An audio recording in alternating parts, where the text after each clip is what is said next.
They want the victory. They crave the crown. But when it comes time to bleed for it, they flinch. They hesitate.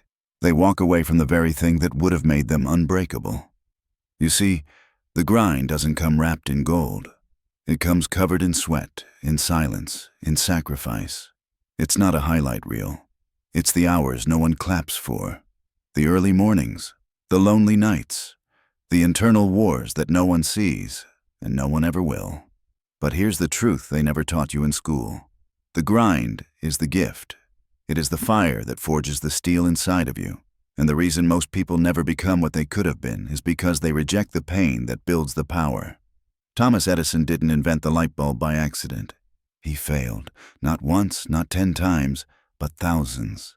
10,000 attempts to be exact. You think he saw failure? No. He saw refinement.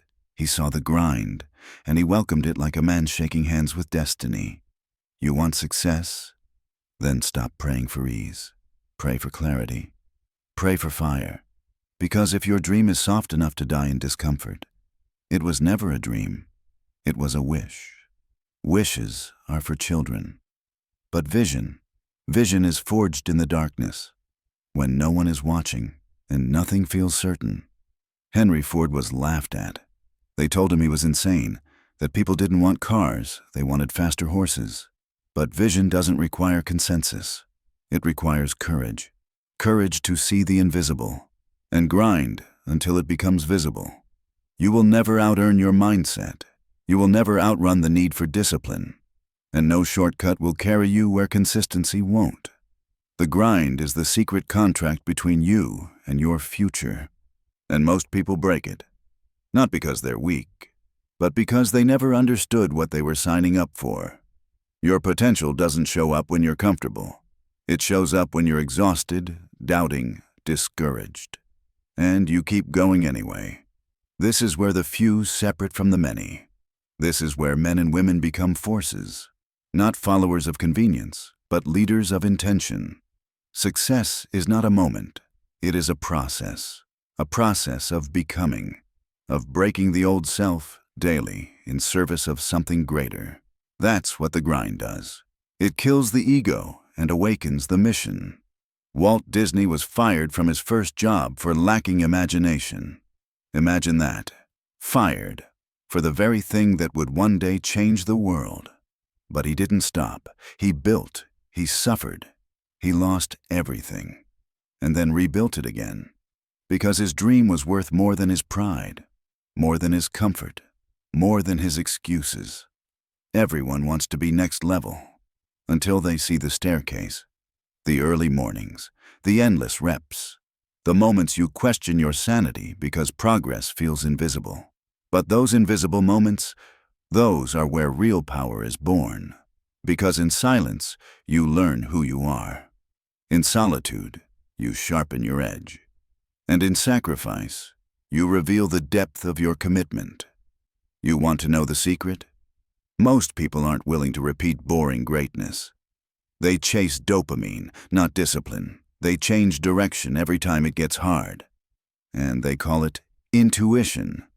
No, it's avoidance. Growth doesn't feel good. It's not supposed to.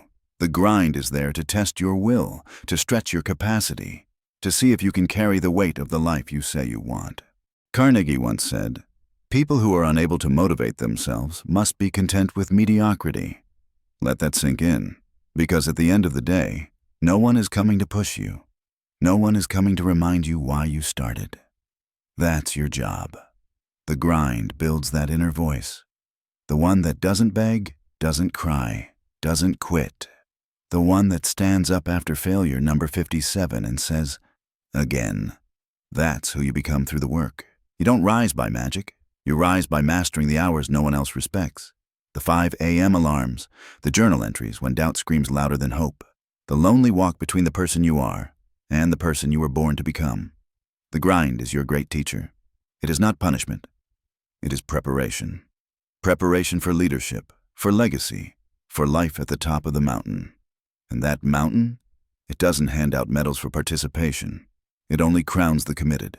So stop asking for guarantees. Start asking for growth. Stop waiting for motivation. Move anyway. Discipline doesn't shout, it whispers. And it's in those whispers that the future is built. Greatness is not rare because it's hard. It's rare because people reject the work required to earn it. But not you. Not anymore. Embrace the silence. Welcome the struggle. Hold the line when everyone else is letting go. And remember this: the grind is not your enemy. The grind is your gift. It's where the real you is made. And the life you've been dreaming of, it's already yours. But only if you're willing to pay the price.